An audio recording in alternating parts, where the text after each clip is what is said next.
thanks everybody for coming out tonight. We really appreciate this. What we hope to share with you tonight is something that's a passion of ours. I'm sure you guys are passionate about it too. We don't always get this type of community meeting turnout, so we're really glad to see this many faces. The one thing I would ask is, if you don't mind, we did bring our professionals here. We prepared a presentation. We would love it if you have questions. If you don't mind just jotting them down so you don't forget them and holding them to the end. We would really appreciate that. We're all professionals, but we all get nervous speaking in front of people too, so anything to help us keep the flow going would be appreciated. Awesome, thanks. My name is Chris Johnson. I'm with LP Collective. We're an Austin-based student-oriented development firm. We have been interested in this market, as most people know, for a long time. We have a focus in our student housing platform for Tier 1 universities to develop high-end, walkable, but accessible sites. So we hope what we're able to show you today in this location at the intersection of Church and Willard is what we feel an appropriate design, an appropriate location adjacent to the university, adjacent to other existing density here in Ann Arbor.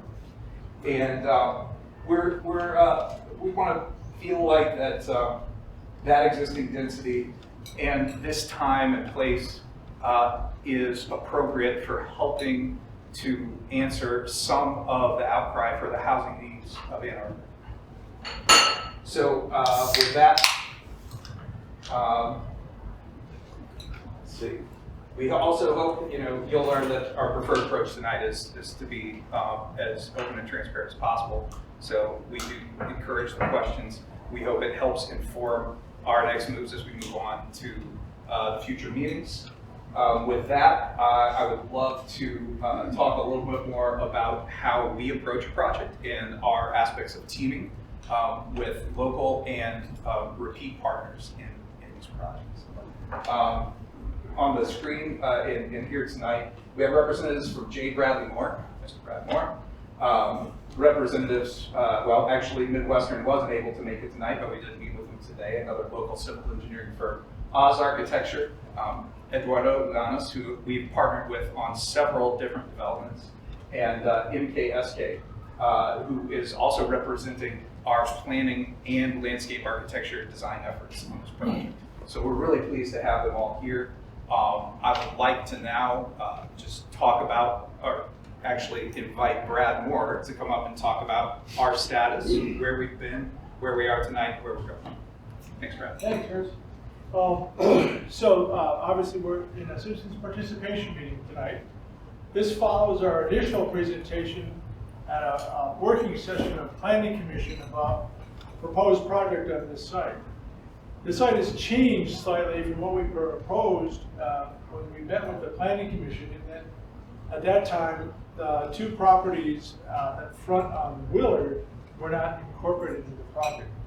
But after we made that presentation to the Planning Commission, LV was able to acquire those two additional properties.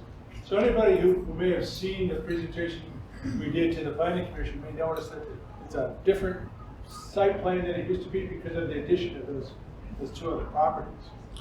So we've had our preliminary PUD meeting with the Planning Commission. We solicited and got input from the Planning Commission, tweaked our designs based on their input and based upon the change in the acquisition of additional land. And now we're seeking input from the citizens participation or citizen engagement effort.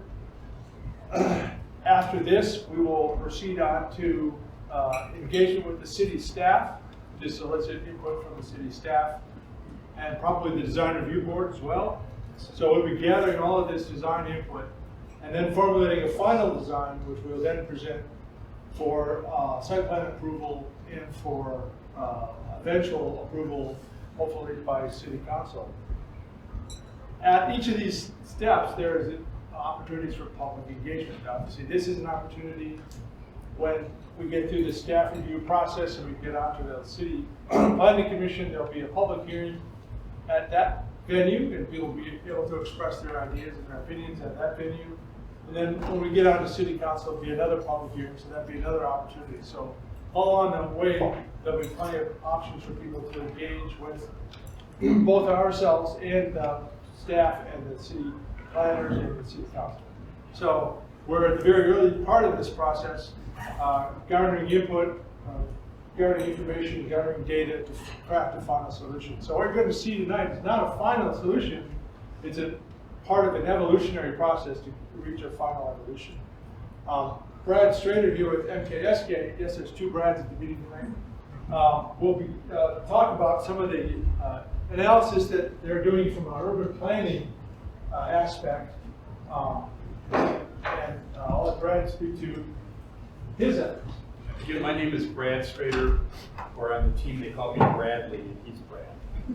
A couple Brads. So I'm a community planner, do a lot of zoning, mostly work for cities around Michigan and other states, occasionally work with developers, and kind of my niche is actually transportation planning. So I was the complete streets trainer for the state of Michigan and do a lot of corridor plans, done a lot of work in and around Ann Arbor and doing something now. And so one of the things I think we want to talk about is why this site in terms of density and height and so forth, and it was because of the transportation infrastructure that's right around the site. So you've got the routes are within 1 block on University, 3 blocks to State, so it's it's within that transit hub. So that's one benefit, so people can take the bus easily to get around Ann Arbor, to Ypsilanti, and so forth.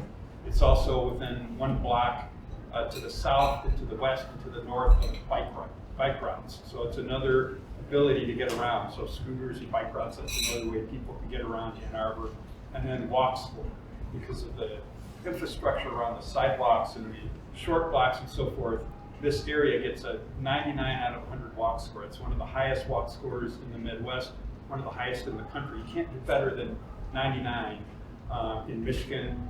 It's better than Chicago. I mean, it's a very high walk score. So this is one reason when the city looks at where should density go, it's next to the University of Michigan, it's next to shopping, it's next to entertainment, it's next to the auditorium, it's next to other residential. So this is a concentrated area because there's so much infrastructure and so many walkable uses within just a few blocks. So that's one of the reasons that the density was selected and height was selected for this location instead of adding more density in the outskirts of Ann Arbor or in Pittsfield Township or in Ypsilanti Township or somewhere else. The idea is concentrating density in this location because it helps meet some of the city's goals for reducing carbon footprint, climate change, and so forth. So that's one of the things we've been looking at. We'll talk at the end here of also some of the other benefits that are being offered.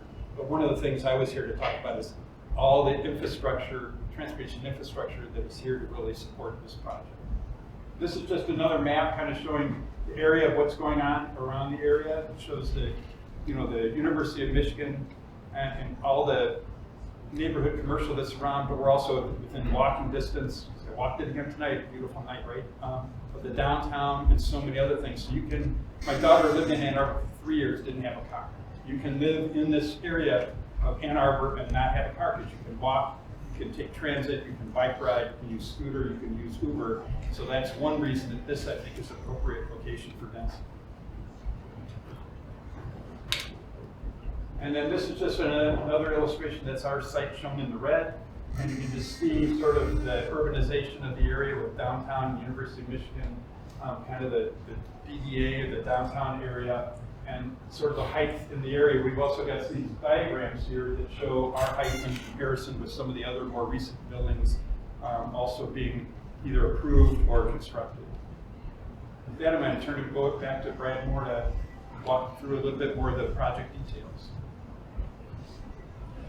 So these are some of the recent trends in urban development in and around the campus of the University of Michigan. The students are gravitating towards higher density, highly amenitized housing. These are some examples that have developed in this area right around our site. You can see them keyed into the map there. But this is the trend, and I know Chris can speak to the fact that it's not just a trend here in Ann Arbor, it's a trend nationwide. This is the way student bodies are desiring to live once they get out of the dorms. Some other shots of the context of the area. You can see East Quad there at the bottom, which is across Church Street from our site, as well as Arbor Blue, another former project of mine, and some of the other buildings that you'll find in the neighborhood, including the Zaragon Place. Yeah. Are you taking questions now about how you've edited those things? Because you're not showing the two-story buildings that go along Forest, you're not showing the two-story buildings that go along Mill Street. You've selected buildings, some of them many blocks away, when there are other constructions and other older buildings that are right here in the neighborhood. We understand that we're asked to take questions at the end. My name is Eduardo Lanes. I'm the lead architect of this project, and yes, today that's exactly the point. We want to understand all your concerns as it relates to how we shape a building in the context of your city. I want to show you a multitude of pictures that kind of illustrate how we look at things with different filters to understand a project from 30,000 feet and eventually get into the fine grain of our experience as human beings walking down the street. As I said, there's a lot of things that you might see that we don't know the awesome here. At the end of the day, we gotta synthesize all of that and make sure that we bring something to the city that meets the requirements of our reality. Well, what are we trying to do? We're trying to save energy. We're trying to make cities more pedestrian oriented. And we need housing. Housing is not only for students, we need housing across the world. I'm not from the US originally. Gentlemen here from India, look at the quantity of people in this world that don't have housing. But here we have an ability, the city that's rationalizing that need and realizing that densifying so we don't have sprawl might bring to your core that has all the infrastructure that you need, from transportation, education, the recreation, just about everything in your core. So the first thing we did, as Bradley illustrated to you, how we look at the context of the city from up above. Eventually we get to this picture of trying to analyze how this evolution has taken place and what are those buildings that have been built in this urban center, if you will, around the university. Downtown, the South District, the heights of the buildings, and that's important for you to realize now, because I want to bring you back to that, realizing that there are homes across the street that have a avoidable three-story building. There's some others as you go, as the ripple effect, if you will, from where we are to the outskirts, density drops even more. One-story But buildings. I see that your map doesn't even show some of the smaller houses that are here. You'll see You've that. left empty Yeah. land where there are small residential buildings. You'll see those. Those are the residential buildings. You are correct in the sense that we are articulating the buildings that are new to your urban core. And those are the buildings that are looking at the vision of the city of densifying the urban core. That saves a lot of things, mostly business. So what you see around us, this building, the building next door, and so forth, those are buildings that are pushing 13 stories. There's a building over here that is 15 and 18 stories. Very close in this kind of circle of influence, if you will, of this corner. So when we look at that, then we look at, well, how that works in the context of how the buildings touch the ground, the streets, the other buildings around us, the homes, the university quads or residential dorms, the new towers, the educational buildings, and so forth.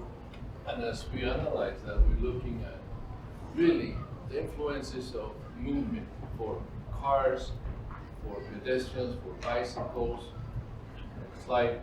And I'm not going to bore you for a minute on this, but I know that you'll have questions about, for instance, Amazon deliveries, how we're going to take care of that, or trash pickup, and how that works, so it doesn't affect the rest of the urban core. And this analysis are done with that in mind. For instance, in this one, you'll notice that East Quad has a service yard right across the street on Church.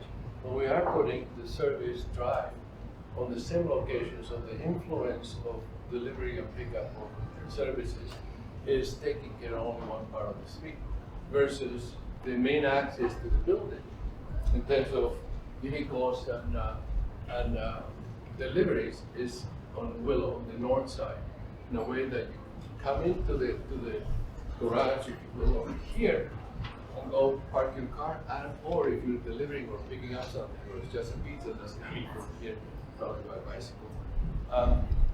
You come, you have a portico share and turn around without being on the street and you leave again.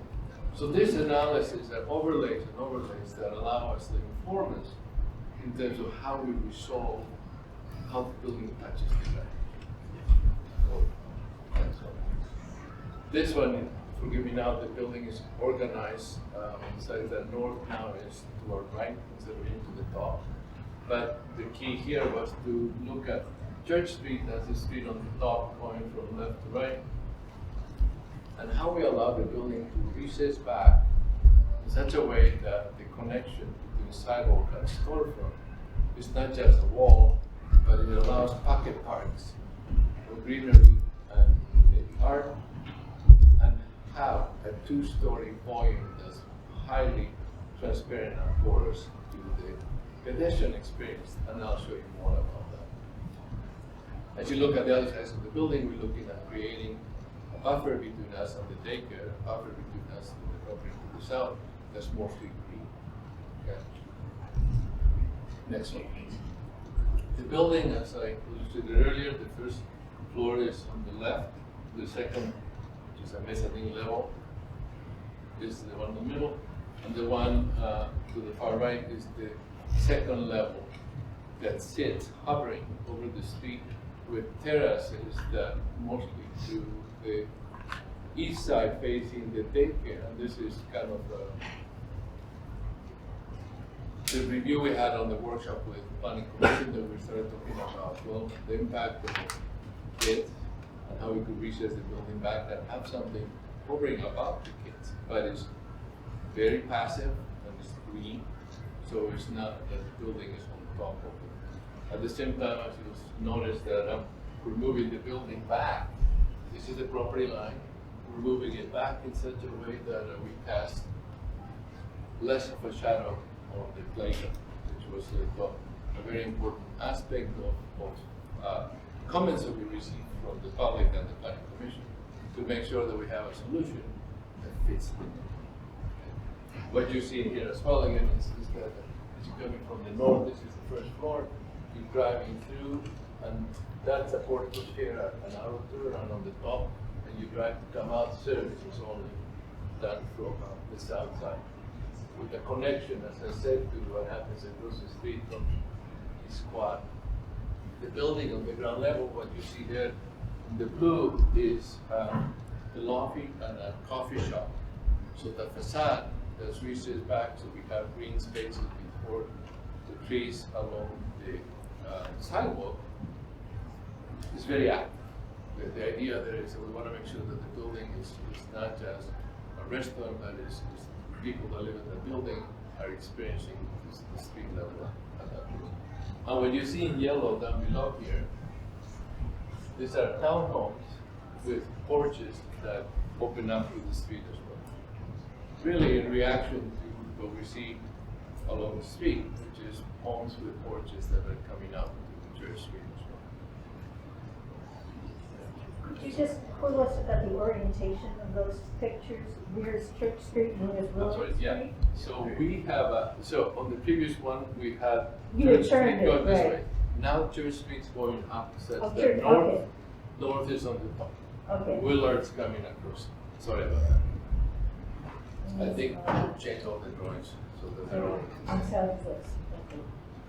Next, this building, as we're looking at how we're going to mass it, in terms of how we play with the mass, we have what you're seeing on this plan now is the 13th floor, where the building has extruded down on the south side, that's to have a green space, a green roof, if you will. And as you go up to the roof, we are planning to have a solar array to try to compensate as much of our company in terms of electricity to electrify this building. Eduardo, if you don't mind me jumping in here, we at LB Collective have pursued a number of different energy efficiency models and participating in Austin Green Build. We have a LEED certified silver going on in Maryland. We have mandated across our development platform electrical charging stations for cars, although they are required here. It's something we've done voluntarily in other markets. The ability to pick up the 2 corner lots, I don't want this to be unmentioned, but it gave us the ability to take down 2 stories from what we brought to the Planning Commission. So we did go from 19 to 17 stories to try to minimize that, as well as providing a little breathing room as you transition to the 2-story houses to the south along here. And dropping the end down to the 12-story mark to allow a little more solar impact coming through to the buildings directly to our east. So this is a series of diagrams. The one on the top left describes with church going diagonally, Willard, the short end. Therefore, north is kind of on the diagonal, top left. To show you that envelope on the very first one on the left. So what we did, we pushed the facade back. That's what you see here, right? As we push it back, we allow a little more of a solar corridor. The morning sun is going to be there. Around 2 o'clock, we start shading, but we're trying to avoid shading the playground.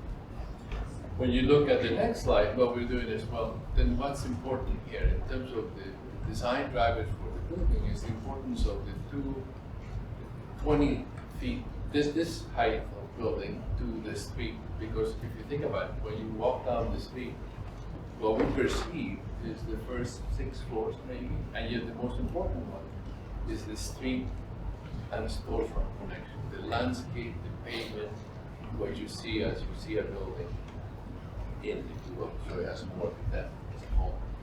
The next image, the far right, on the top is, well, the mass, can we break it in 3 pieces? Kind of mimicking, if you will, how these houses are broken up the street. Now, and then once we do that, well, then what happens? When we push those masses down here, should we then take and carve that facade in such a way that what we take away from that big mass, we put on the top and drop parts of the building like what we do here on the side. All of those are techniques that we're showing in the context of just a diagram, so you understand our thought process of how we get into a solution that works in the context of what we as professionals are evaluating of working on the city. Next one, please. And then we start looking at, well, what are the relationships to the context of the neighborhood? For instance, the corner of this happens to be Church and Willard, and there's a building, this building across the street that's 12 and 13 stories in height. So we're looking at the corner of the building that we're proposing. We say, well, there's a water line there that is pretty tall. That's the water line at 12 to 13 stories. But then when we look at what happens next to it, that's a 2-story or a 3-story house with a pitched roof. So the volume of that is giving us around estimating 3 stories here. When we keep looking around us, there's a parking garage that you can see there. The height is much different. So we're trying to find, in the context of this corner, all of these relationships that allow us to be in the context. And eventually you end up with a mass, if you will, that is broken down as you see on that image. Furthermore, though, if you give me the next slide. So now we look at, well,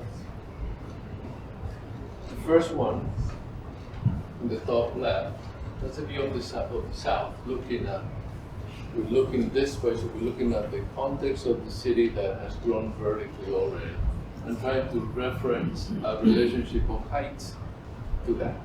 12 stories, 6 stories, 3 stories. And we do the same thing from the opposite side, relating to well, what happens to how we fit to the east side, which is much lower in scale. However, there's a project on the top right there that's going through planning and council review that may get approved. And there, as you see, that is how the city evolves. Reality is that the need for housing is going to be here. It's not only U.S. and we'll have to accommodate for younger generations. The last one on the bottom is, again, illustrating from the perspective of how do we break that mass, what elements, what you see in red, what elements allow us to not hide, but anchor the mass in the middle that's recessed back, especially from the east side. We're reusing it back so that we don't have a presence to this smaller neighborhood. So as we go down the street, we're walking next to the pizza, we start walking down, that will be the perspective that we see. And if we're coming from campus, now going to east, that will be the corner, again, the height in red. And we don't have the articulation of the facade just yet in terms of architectural elements that we could to layer the building both vertically and horizontally. But we're trying to think about what are those heights that are important for us to be in the context of the city. I keep repeating myself, I forgot. Next one, please. In the end, when you look at it in the context of a mass model that we have created from the city information that we have, you have a building that is in context of the height of other buildings with stepping down to create that sense of terracing, that crescendo, if you will, to the neighborhood.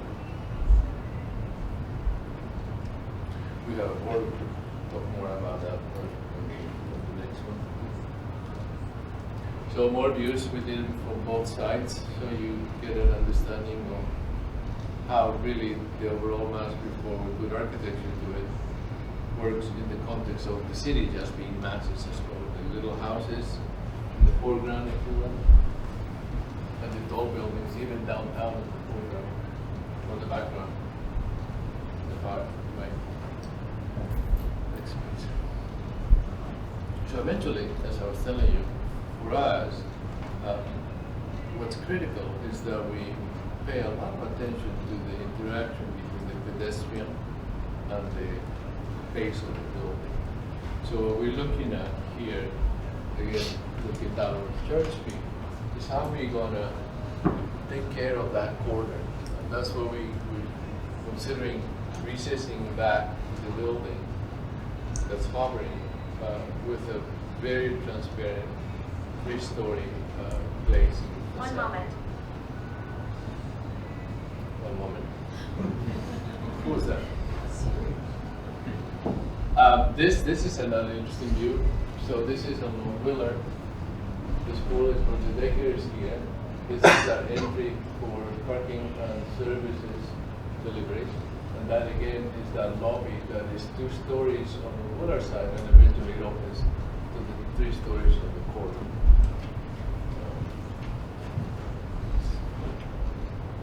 And you're starting to see now more of that building at the ground level. It becomes very transparent, very porous in such a way that you have the lobby, the coffee shop, and then the townhomes well connected to the street. Our hope is that we create a lot of activity and it's very dynamic in terms of that connectivity of not just being punch windows with a sign 7-Eleven. Next one, please. Now, when we put the building together and we're starting to look at where we're going to have amenities for the users, we're looking at all the steps and opportunities to have green spaces as well on the upper floors, as well as the lower floors, as I described earlier.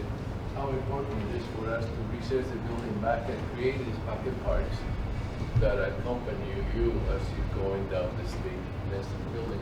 Very inviting, you know, with porches here, retail there, about the lobby and the coffee shop, and then the step down that also is very active in terms of landscape.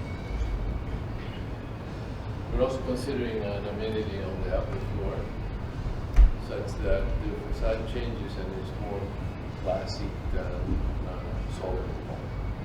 Now, of course, when we look at these buildings, one of the biggest concerns that we have is the use of energy, the appetite for the use of energy that the buildings have, and how we control that with the creation of very smart facades, that envelope of the building. That's what we can control building appetite for energy, other than kids taking very long showers. It's a problem. So, as I said, no architecture just yet, like those images that we show you, but an understanding of how the massing of the building could look in the context of what's here with the small homes around us as well. That's a reality that as we walk the city, not just this neighborhood, it happens, it's true.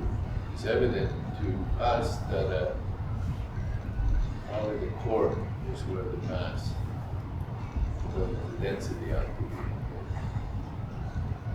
Oh, one other thing that this is the daycare is not here, where we can see that, but that's the first two levels of the building facing east. But we're looking at green walls, such that for two levels you have a green separator buffer, and then on top of that there's landscaping, again to break that mass to the daycare.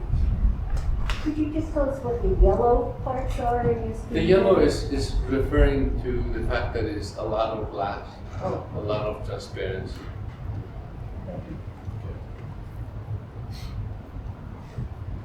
And then, you know, the question is going to be what level of activity do we bring to the users now on the upper levels?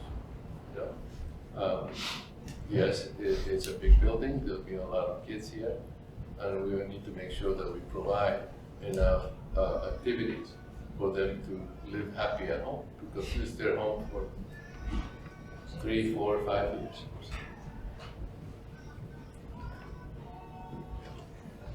This is the last thing that we did with that mass. We started to evaluate the shadow analysis of the top is the summer. You're looking at December 21st. I'm sorry, June 21st, the summer, and December 21st on the bottom images from 8 o'clock in the afternoon or the morning to 3 o'clock in the afternoon, and how the shadow changes and the impact it has on the building. This is something that we're going to evaluate very carefully with city staff. Okay. Yeah, but you're just looking at that block, you're not showing what's going to happen to the east, the people who live, you know, on the other side of Forest, and how the height of the building is going to then be blocking the sun. And No, we're analyzing, for instance, this being the worst condition, let's say, in the afternoon in December, the shadow is covering so the that's the daycare, but not in daycare, but we don't know That's on only the until other 2. side of Forest. on the other. If you live, Yeah. do you live here? Yeah, I live down there. Well, nothing will happen at that time of the afternoon. We don't cast a shadow over you. The shadow, the sun is moving. If I was the sun, I'm doing this. Yeah. Okay, so when the sun is setting in the afternoon, it's casting a shadow at this time of the afternoon, but the shadow is going that way, not this way, until probably 6 o'clock.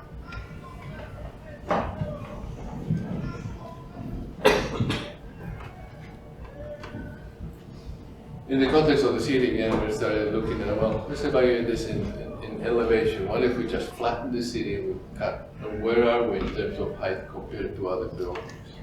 These are exercises that allow us to understand where we fit in the context of the city. realize that, that there's smaller buildings as shown here. But in the broader perspective of the city, there's a lot of different heights here and there. We're trying to understand how we fit into it. And I think that was it for the building. Sure. So one of the reasons is you might have figured out that we really enjoy the work that Oz does, and Eduardo's perspective is just that, the perspective that goes into studying the architecture. When you're talking about introducing a form like this into this neighborhood, you're going to experience it from many different levels. You're going to experience it as a pedestrian, so we're looking very closely at how that works, from the ability of pushing back from the street frontage of the property line, creating pocket parks, creating porosity in usable commercial right on the hard corners, being able to identify with porches and stoops and common entries that you would see if there were houses there. And then you have to look at it from the standpoint of what you see from a distance. What do you see as a collection of buildings in this neighborhood? So we're trying to take the time and attention that we feel is appropriate to address this in the best way possible. So thank you, Eduardo, for that presentation. I understand. And one of the reasons that you may or you probably understand is the reasoning for some of the density on site is the ability to bring the type of community benefits that are being requested, that are being required in some cases by the city of Ann Arbor. And so those community benefits do come with a cost, and they come with some density. And with this particular, I'll go through where we are now. As we develop, we understand these are also going to develop. But currently, starting with affordable housing, we are studying two approaches, but currently our fee is set north of $6 million, approximately $6.2 million for the required affordable housing fee. We are trying to study and make the understanding of does in relationship to the needs of the community and the city, does it make more sense to increase that? Does it make more sense to include inclusionary housing and bringing actual workforce units into the building? We've been successful at this in other markets. We've worked with to help pioneer some smart housing, affordable context in the city of Austin. We've done inclusionary housing, bringing workforce into the city of downtown Gainesville, all in college markets, of course. But the ability to develop that allows us those flexibilities. Carbon neutrality and the 820 standards calls for a requirement of LEED Silver. We accept that, and we want to do better. So we have mapped a path to LEED Gold at this stage. And we understand that we can get there with this project as it stands now.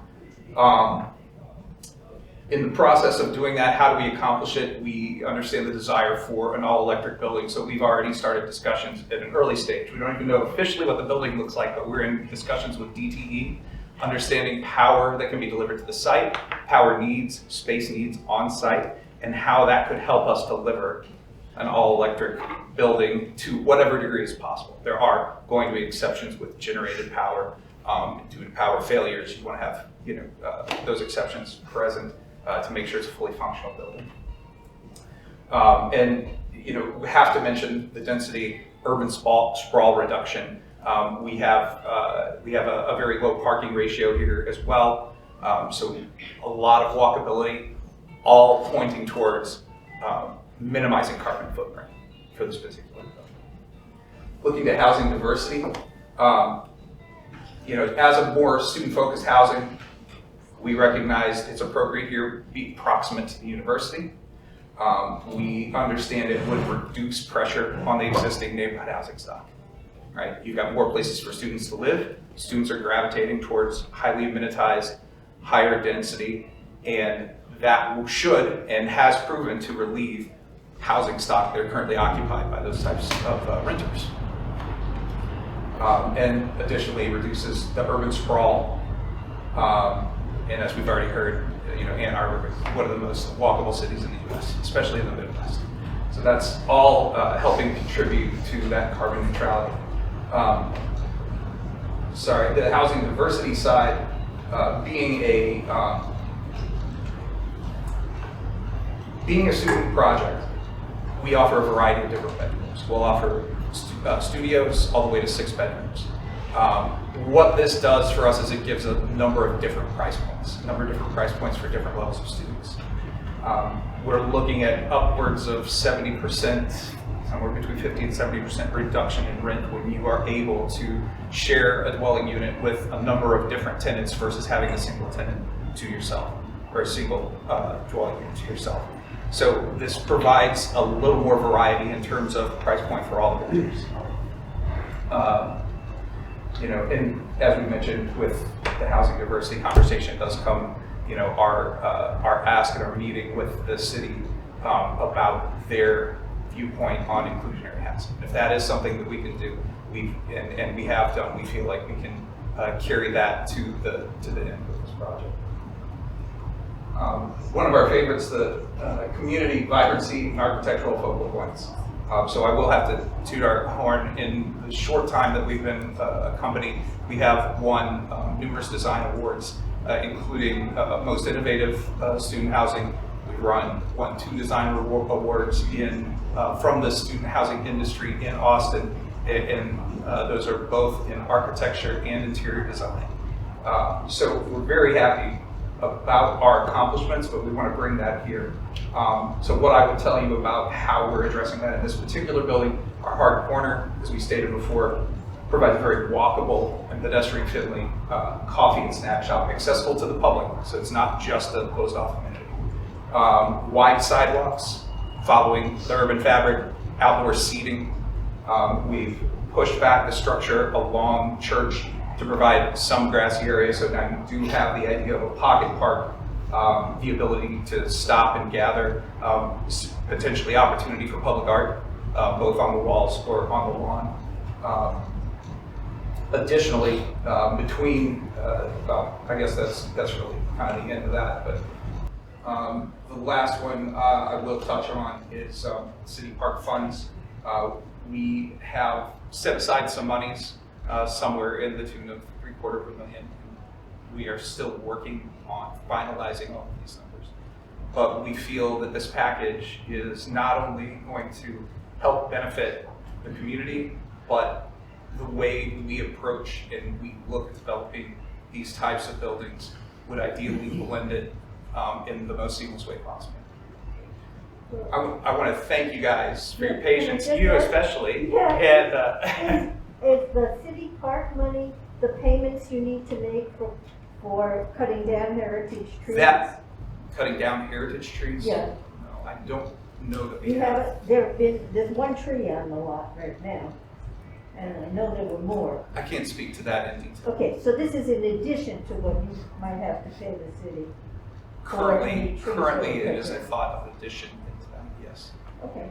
And just for clarity, the demolition operations that have happened to date on the site are not ours. They were done by the seller of the land that LV is buying the land from. That's right. So I would like to thank you guys all for your patience. I hope we can be able to answer all of your questions in the best and orderly way possible. So we've had, one volunteer up front here. I don't know if there's someone who would like to go next. Yes, sir. This is less a question, more a comment. I think that the logic of reducing sprawl and kind of putting dents in the core, it's compelling and convincing. However, the same mechanism of that reads different to me when I think about it from a commercial and retail aspect. It's almost as though, in earlier iterations of planning for this area, Willard was almost a line of sort of commercial sort of ends here, residential starts here. And there were also density caps that we are already reconsidering here, which makes sense to me, given that the enrollment of the university has changed, the density of the city has changed. So some of those, how high or how much, we were initially planning, it seems reasonable that they've changed. But I think in light of what's happening in commercial and retail, because of the internet and brick and mortar and everything else, I think decentralizing or retail sprawl, going further than that, just makes this more fragile. If you look across the street, there's papered up windows all the way for these signs. It's already hard to keep this vibrant and active, and I think there is that temptation with any building to try to make it serve all things so that you never have to leave. It's its own contained universe. I watched casinos try to do this in Detroit, and it came at the expense of the community when they did it. Maybe the building itself had a little more everything for everyone, but the areas in between paid a price. And I wouldn't like to see that happen here. So I can second that. I'm Dennis Tice. I'm one of the owners here with my brother Matt, my business partner Dominic, our GM. I'll second what Steve said. Is I've talked to a handful of merchants down here, and we've been here 37 years, so I know everybody. Everybody that's left, everybody that's here. There's a few I recognize here, and pretty much we can get behind this project. We're concerned about the commercial aspect of it, and what kind of assurances we can have that there's not going to be more commercial to compete with us here. And having been here that long, I see people come and go, and some of the stories are pretty sad. Local people, there are some national chains down here, but it's important for us, especially coming out of COVID. Everybody down here is trying to survive. We do appreciate the density. We appreciate the scaling. We understand density. We understand that we want density down here. We want to pull students out of the neighborhoods and bring them down here because this is the place to be.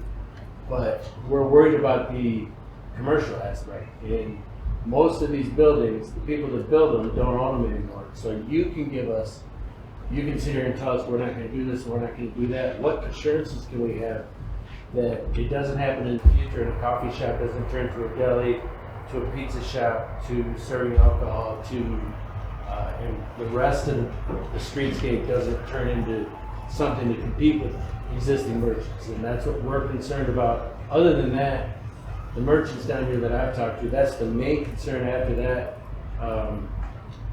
we can get behind this. Sure. Maybe it's worth. I'm sorry. Go ahead. Well, No. so one of the good news is because this is a PUD, it will have it's called the PUD supplemental regulations, which are customized zoning for that site, and it's possible with the crafting. We have some very talented lawyers on the team. It's possible the crafting of that custom zoning was created for that site, called the supplemental regulations, to limit the uses and the size of the space you've described as your coffee shop.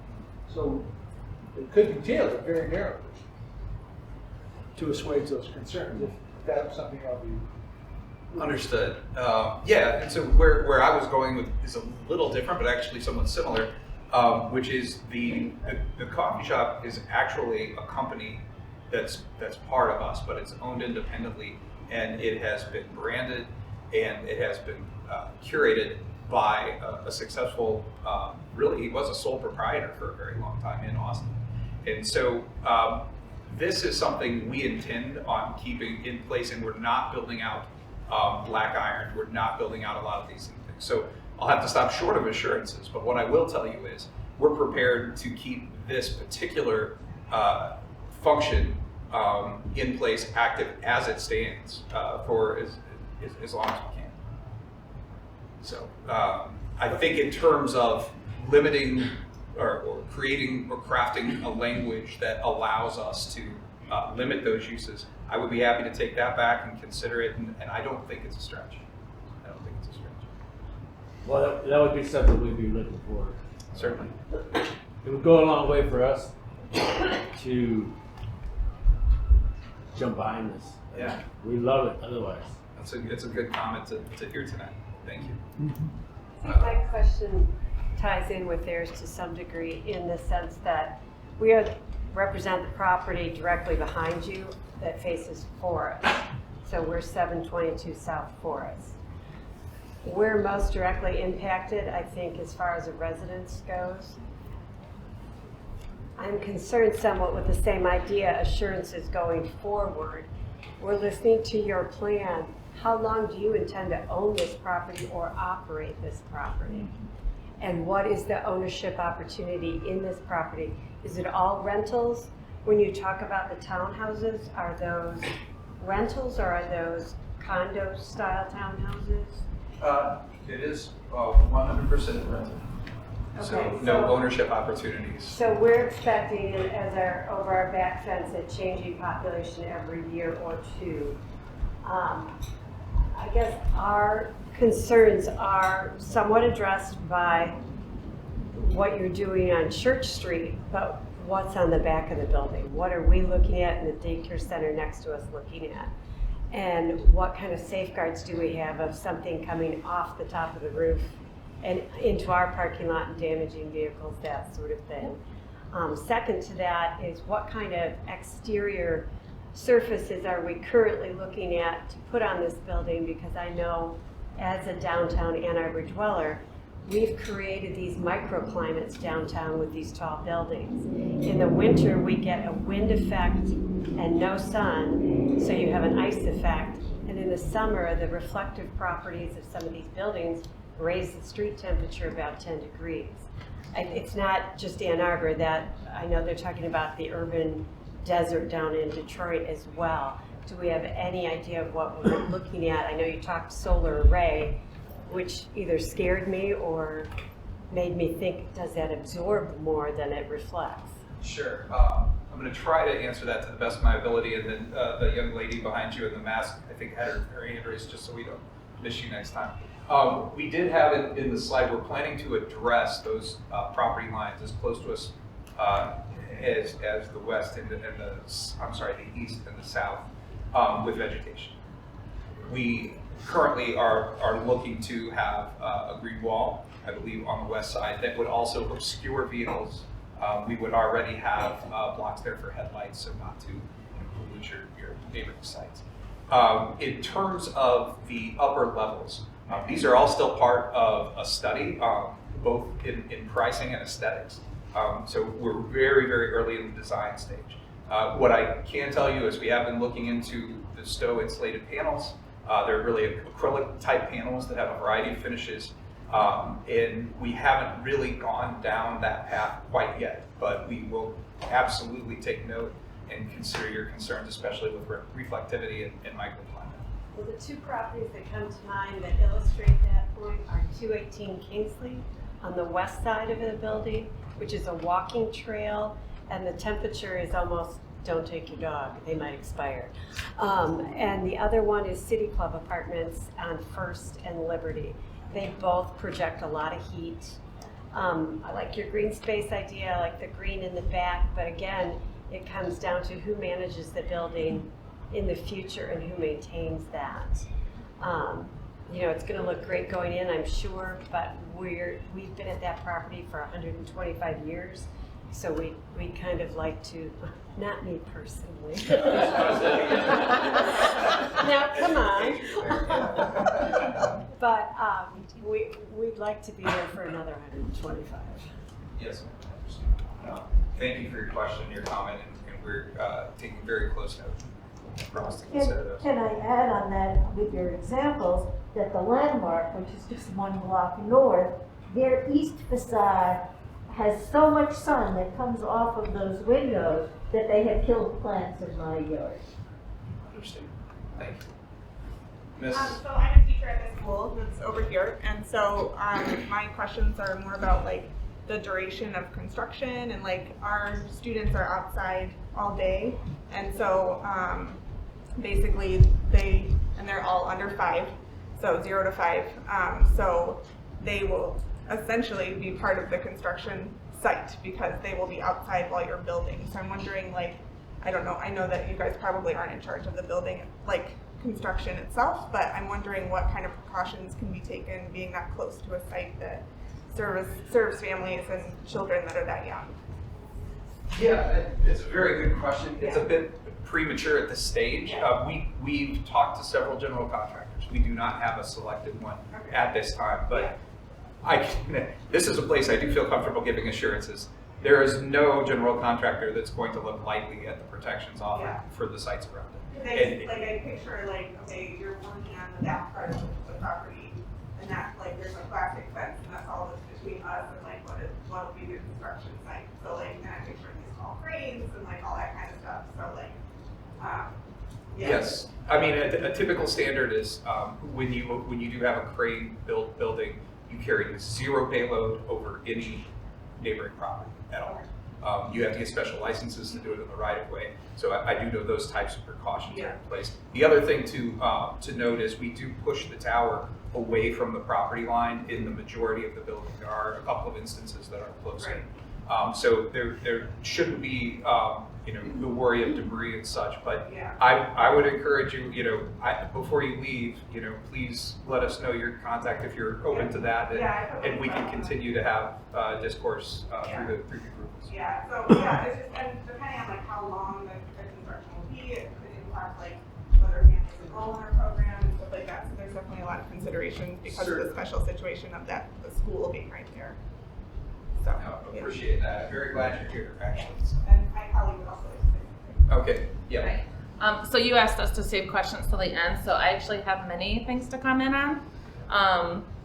I guess I'll start with what Emily said, is that you are impacting potentially 200 families next door that serve the university and serve this community. And you keep referencing the neighborhood, and you're right, it's a neighborhood. And zoning should stop at Willard. From your visual projections and your renderings that you've changed, I attended the first meeting virtually. You said that you took comments and you tweaked your design based on original planning of the meeting. I didn't hear you address any of the things that we brought up about the children's center next door. We've already been impacted by the construction that's going on. I know that doesn't have anything to do with you, but we got 0 rabbits this year. I know that we're in an urban setting, so it's shocking to see rabbits, but we've already been impacted by this. Emily wears her face mask when we play outside because it's constantly a dust bowl for children breathing in. I noticed that you acquired those 2 houses on the corner, and it looks like you've used a small side street, the Willard side street, to have your, what I like to call a hotel lane, where you can pull in and pull out, right? I don't know if you've walked over to our school and made any connection to the people that work there, the people that run the environment, but our infant room is the space that's directly next to your renderings of the drive-through lot. So we are going to be impacted with noise pollution. We're going to be impacted with students. It's about 1,000 people that I guess should potentially live there. And you guys haven't made any connection to the people in the neighborhood in that capacity, or coming in to see like how we use our space, how the children engage in our nature. We are a nature-based program for the University of Michigan. What noise impact are we going to have during construction? What is going on inside the building itself? So that wing, we're shaped like a T, that wing is our infant and toddler space that you're going to be impacting in regards to noise pollution as well. Yeah. And then I wanted to talk about your renderings. I don't read like blueprints well, so correct me if I'm wrong, but you guys are not including that Southview is already have a future building. This north side, the south side, you want this. Across the street from Towsley to the right is being taken down and putting in a 12-story building, I believe. So you failed to leave that out of your renderings, future plans that have already been okayed. So, Can I address 2 things? Sure. We do have one of those future buildings. Okay, shown. I think there's 4. The other thing that I do want to mention is we took comments from the Plan Commission in terms of overall height. They had trouble with 19, and so we brought it down to 17, and then we brought it down to 12 on that end. Our insistence to bring it down to 12 was to allow more sunlight to land into the afternoon onto the But you lake. stop it at 2 o'clock. Right. So we're open until after 5. And we, like I said, we're a nature-based program that uses our outdoor spaces.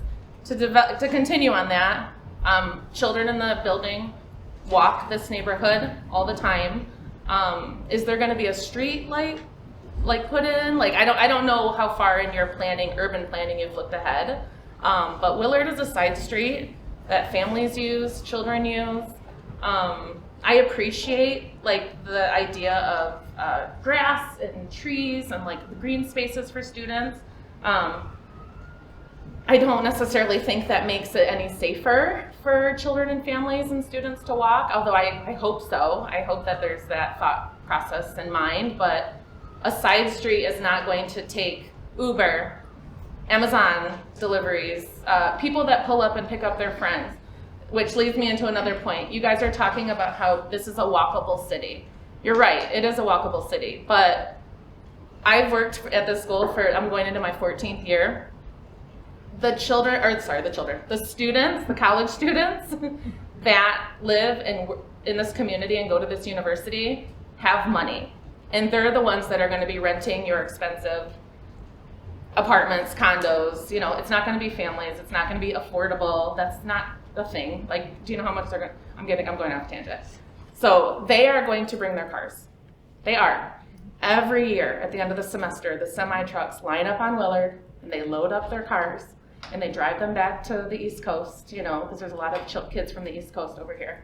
So that's going to impact, you're not going to have enough spaces for the amount of beds you're offering. The parking structure is next door where the University of Michigan employees park. We pay a lot of money there to park there every month. That's going to be impacted. The hotel lot or the hotel drive-through, that doesn't seem like it's like a U. These are just things I'm offering as a suggestion, as like thinking about urban planning.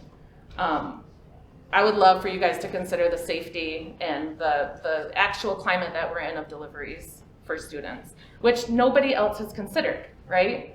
They don't have one. They don't have one. These guys don't have one. The Pizza House place that we're under, come at the end of like a Thursday night and it's just cars lined up in the streets. So that's challenging and unsafe. And then I wanted to ask you one more thing.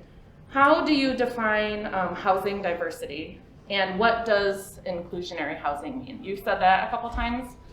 Inclusionary housing.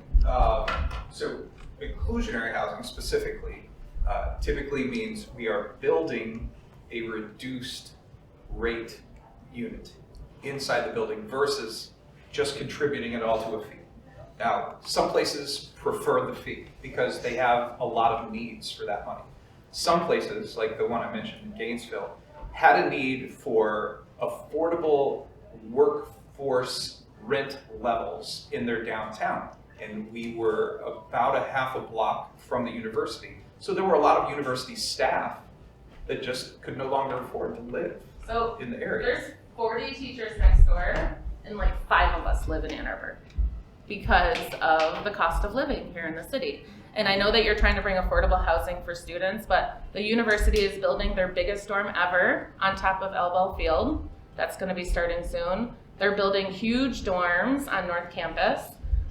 We have these buildings that have all popped up, and we have the future ones that are projected and have already been okayed. What impact, or why do we need to change zoning for you guys from Texas that don't have a connection to? Is your company from Texas, or your?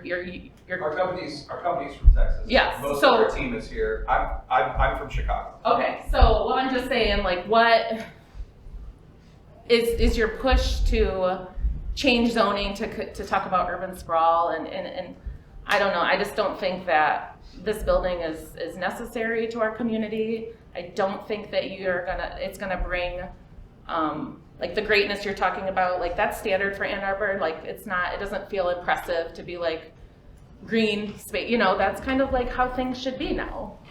And again, the Pizza House guys talking about, you know, the businesses, nobody can keep their businesses open because they're charging $10,000 a month for rent for like small spaces, you know, for like Subway, 7-Eleven, you know, the place on the corner can't keep any business there because it's expensive. How are you going to make sure that this is an affordable, appropriate building for the community to like make it all worth it? And well, just to be clear, it is student housing. right, It is not going to be for everybody, but we do not keep anybody out. If they want to move in, they're welcome to move in. So, you know, I do feel, you know, your concern, and there's always concern with change. the zoning and the PUD that's being considered is ultimately not up to us. But what we have realized, and I think a lot of people in the community realize, is there's a lot of benefit that comes along with that. And that benefit helps some of the lesser fortunate in your community. And so if we're able to do that, and if it's seen as a real community benefit, that's what we're trying to bring. And I just wanted to point out one thing. After the meeting with the planning commission, we reached out personally to some of my contacts in the University of Michigan real estate office and specifically asked them, could we meet with the director of Tosley, get a tour of the facility, learn how it operates, et cetera, et cetera. That request was forwarded to the Office of Public Relations. And they said, we'll call you when we're ready to talk. And we have not contacted us since. So it wasn't for lack of us reaching out that we haven't been at Tosley. It's because we were told, we'll call you, don't call us. Just wanted to let you know. You guys can come in anytime, never go through PR. Yeah. We're not, I mean, our children are going to love this project, right? Cranes are cool, construction's cool, like all of it is super cool. The kids are going to enjoy it. But how are we gonna get there and be respectful of pollution and noise pollution and without harming our children and families? How is it gonna run smoothly? And afterwards, is it really going to be a chain reaction of things? Parking, safety, noise, beeping, drunk people. I mean, St. Patrick's Day is like our favorite day to be people watching here. You know, they roll kegs down the street. It's fun, like we get it. But it's going to impact the people who work next door. You know, the shadow, you know, all that stuff. It just feels icky, and it sucks because it's not zoned to be that. And I work for the university, but I don't represent the university. Yeah. I'm here because of my own concerns, you know, as a teacher on that playground with children. Yeah. And so I guess that's why those are the questions that we have. Well, Yeah. we appreciate you coming Yeah. tonight and sharing your comments. They did a good record of all of them. And, you know, if permissions are allowed, we'd love to come talk with you and enjoy yourself. This gentleman yes, sir. Yeah. So I own properties around. I own property on Church, on Forest, on Cambridge. My family's been involved in building big buildings in Ann Arbor, Tower Plaza, the Maynard House. I appreciate growth. I'm also a residential realtor. And I see what things like this do that impact residential property in the area that I try and help people sell or buy or move into. I wish I could say that there's a positive effect, but there's not.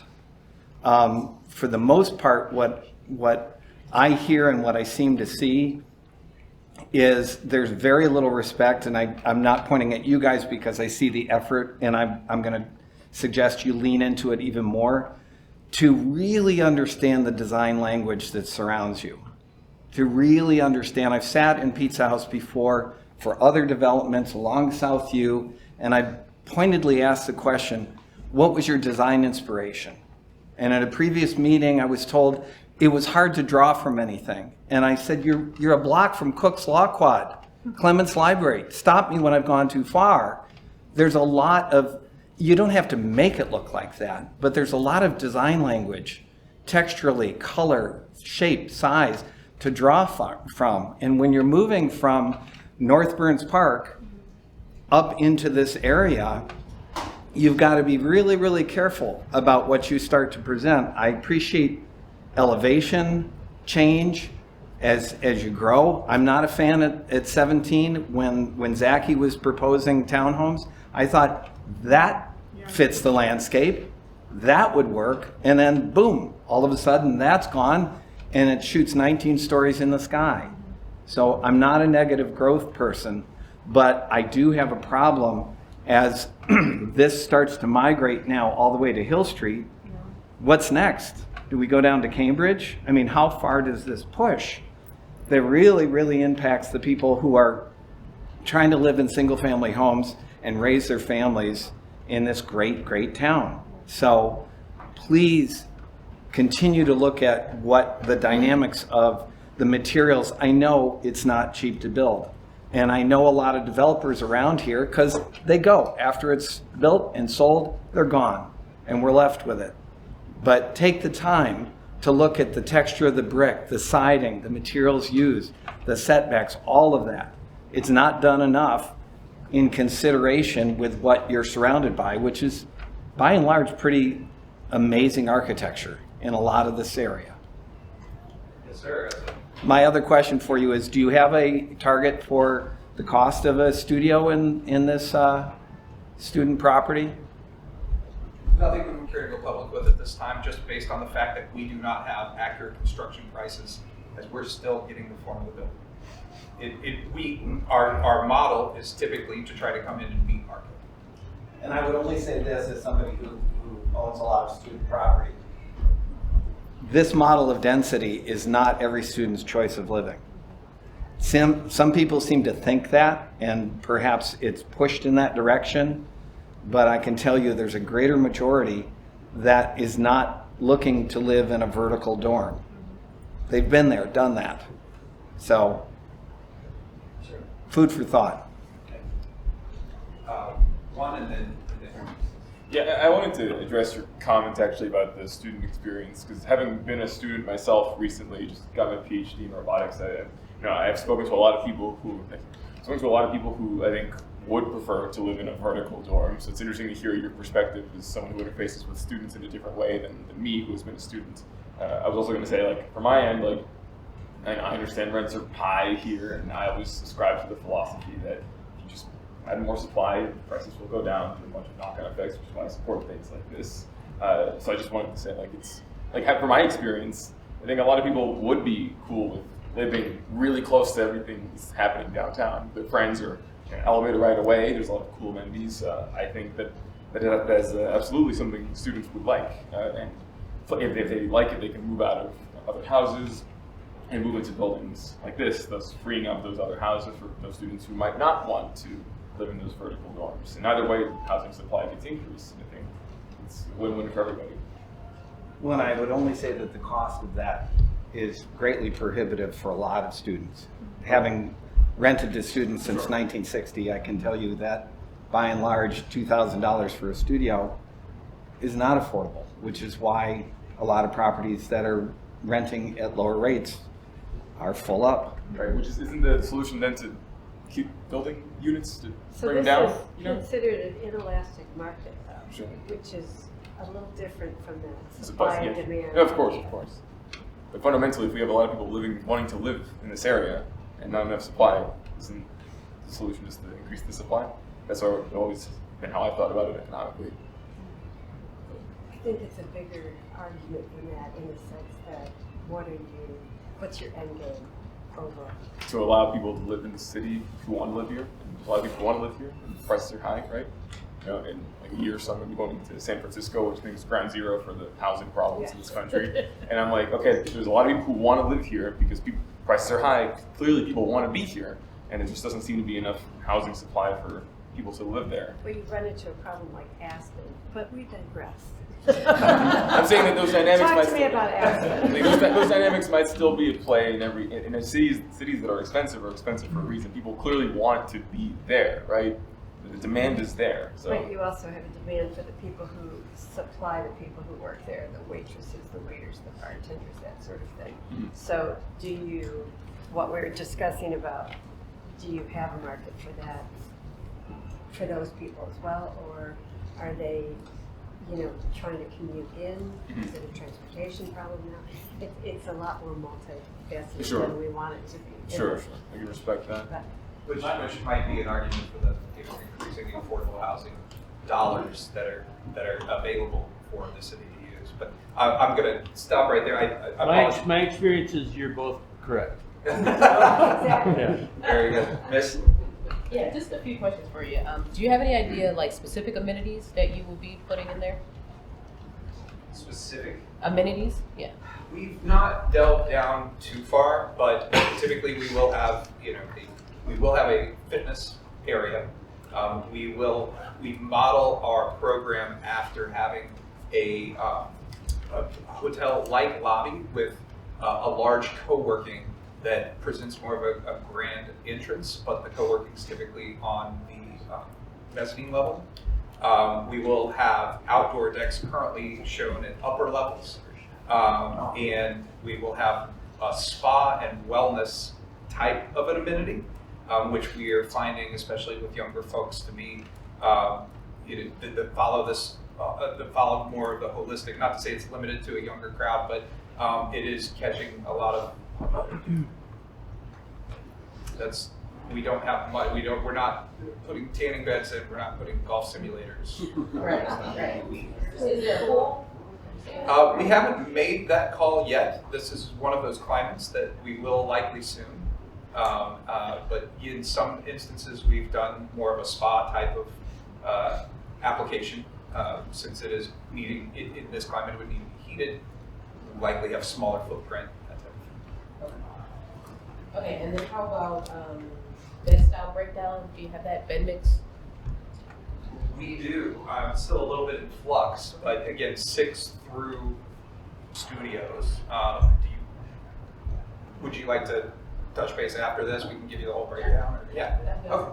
And then last thing would be, we have had kind of like a situation where we've had a resident kind of hit by a car in this area. Is there, I don't know if I missed this, but are you guys considering stoplight, crosswalk, right there at the corner? So the city requires that we do a multimodal transportation study, and we've hired a transportation engineer to do that for us. That is part of the package of services that Midwestern Consulting is providing to us. The results of that study will dictate those measures, whether it's a pedestrian crossing with flashers, whether it's a traffic light. We don't know the answer. We know that the outcome of that research and that report will dictate the answer. I would just say, when the Midwestern does it, the old way is a traffic impact study and versus traffic, and saturated the signal so you just, you can't do things. But non-motorized, you can look at things for ADA or mid-block crossings or other things. So if there's specific areas or ideas anybody here has, let us know and we'll pass it on to Mr. Cool at Midwestern Consulting and the city traffic engineer.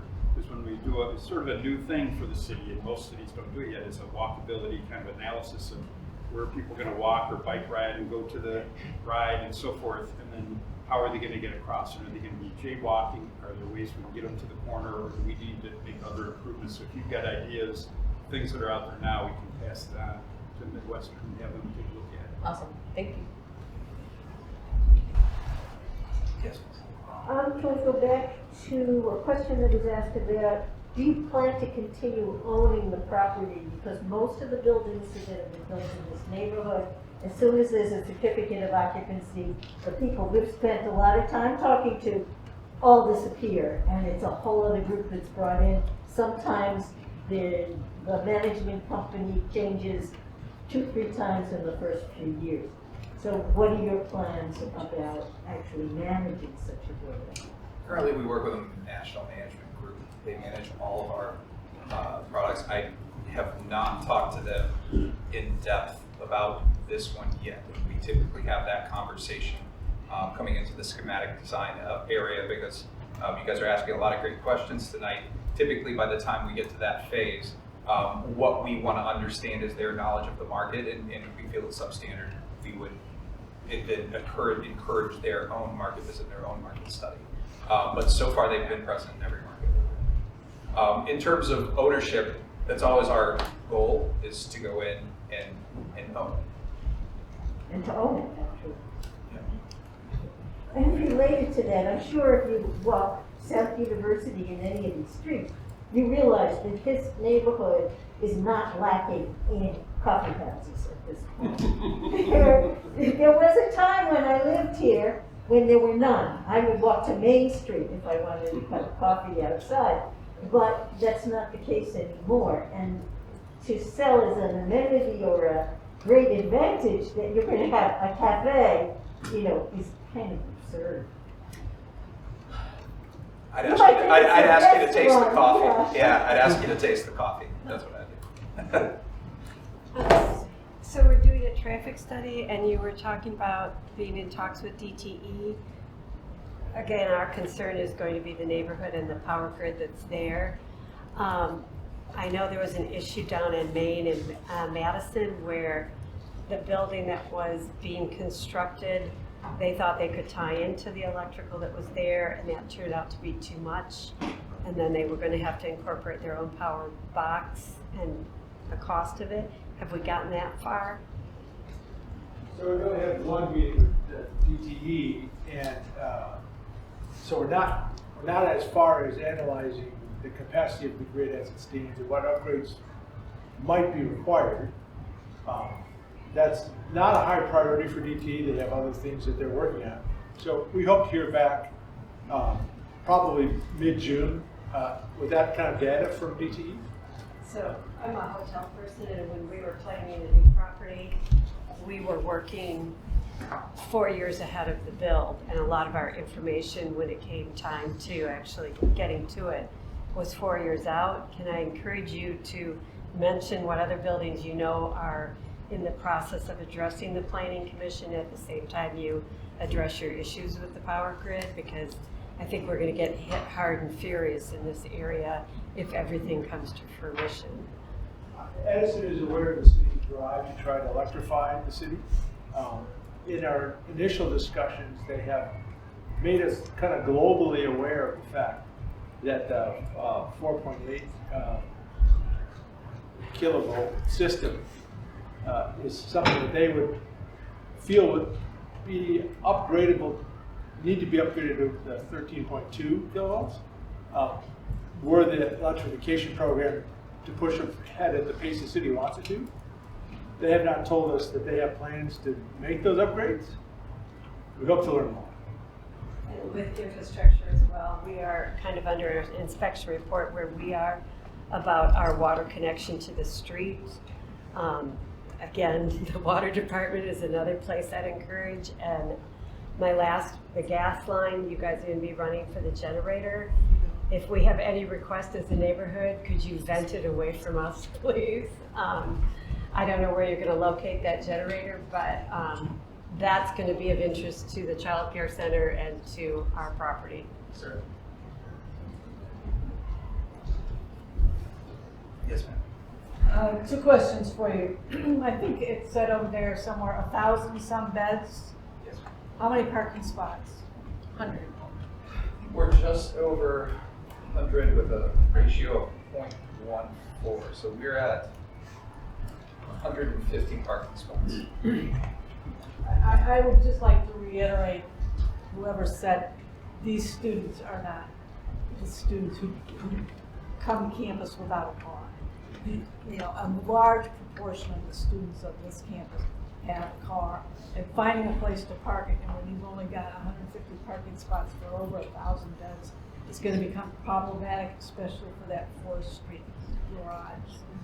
My second question has to do with variances, setbacks.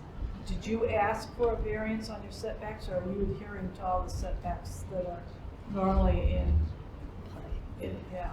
So the PUD zoning doesn't come with any setback requirements. Everything is a proposal from the developer to the city. So the answer is there's no setbacks to comply with. We're proposing setbacks that we feel appropriate for the project, and then we'll get feedback from the city staff. What's the setback on that back? Since we're on the back of you, along with the daycare, what is the setback on that area? I don't have that information. The building, as I described to you, has a plinth, the garage, if you will, which is the first level on a mezzanine. That is 2 feet away from the property line, but then that terrace that sits on the 2nd floor, the building is about 25 to 30 feet back from the daycare. On the corner to the sorority house, we're about 30 feet from the property on the south, and the building itself sits also about 30 feet from the property. Thank you.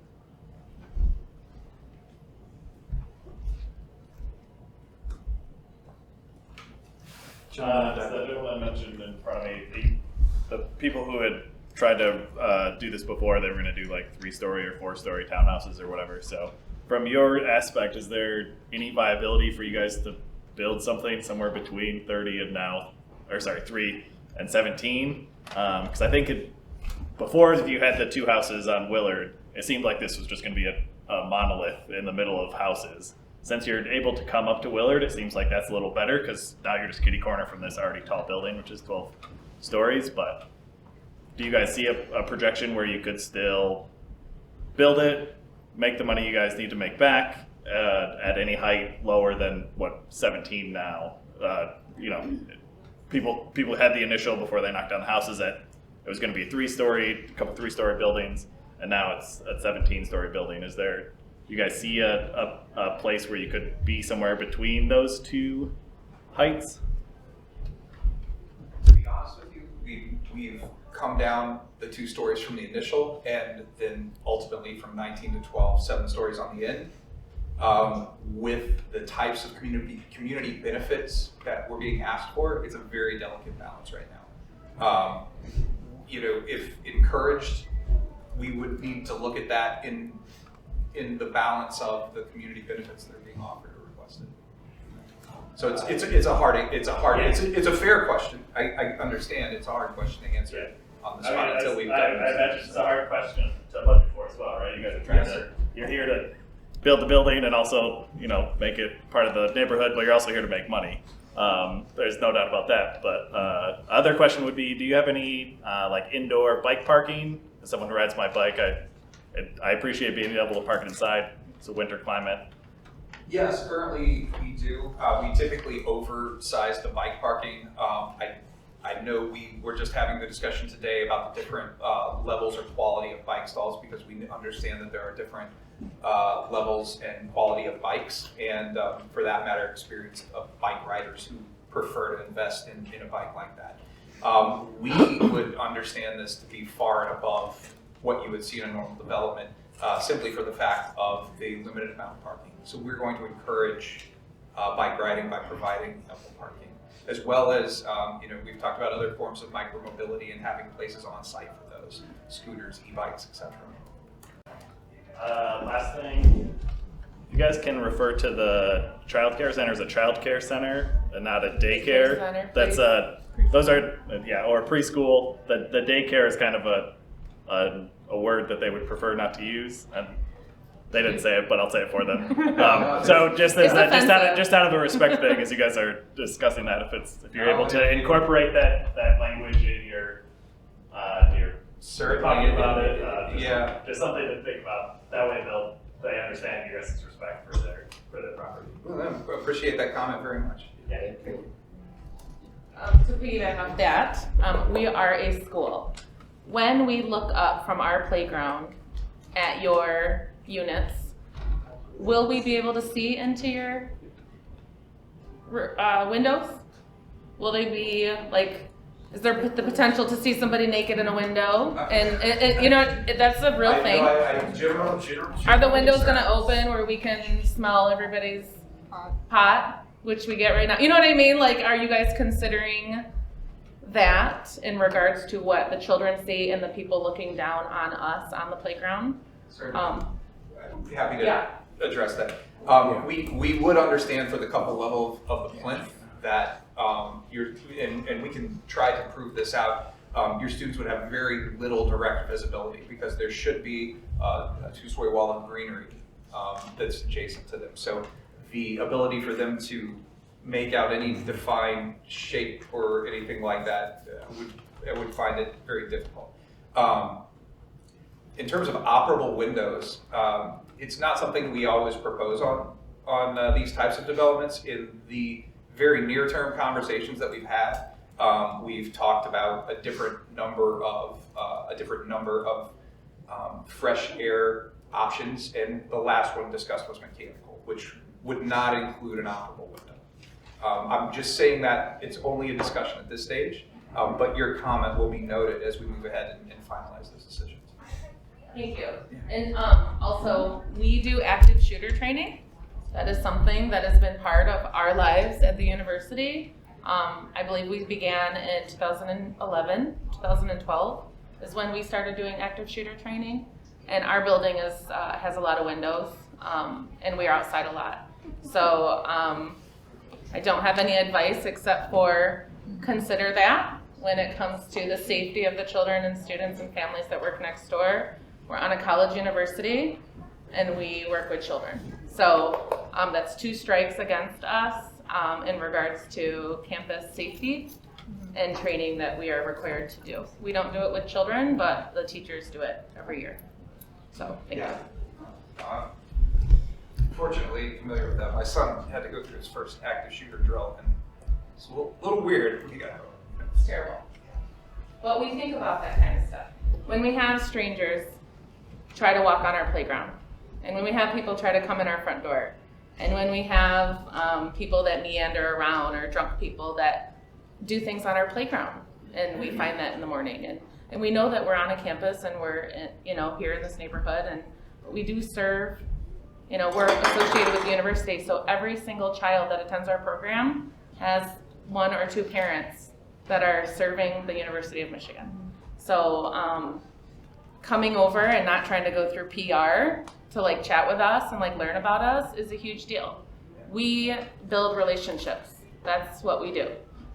So feel free to do that with us, because we can give you answers or ideas or, I urge you to reconsider where your drive-through lot or path is on your renderings.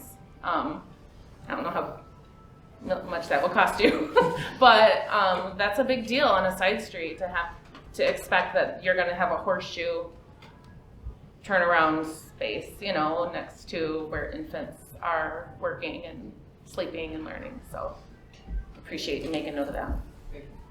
I think we're about 10 minutes over our anticipated end time. Is there anything else that anybody would want to add before we wrap up? Yeah, I'd just like to know, you had mentioned the all-electric building except for the emergency generator. Does that mean that you plan to heat this with electricity, such a large space? We're looking at electric heat. We're examining geothermal as well. We're trying to do our due diligence to understand what the best path forward would be. And so I can tell that you're going to be present at some more of these meetings, so hopefully I'll have those answers for you. Yeah, well, I'm just really concerned because we get our electricity from DTE, then gets it from coal and sends it into Ontario. So it's very hard to believe that anything, it could fit the regulations of being LEED Gold, but reality speaking, the more and more they send out from down in Monroe, the worse it is for the environment. You want her at your meeting.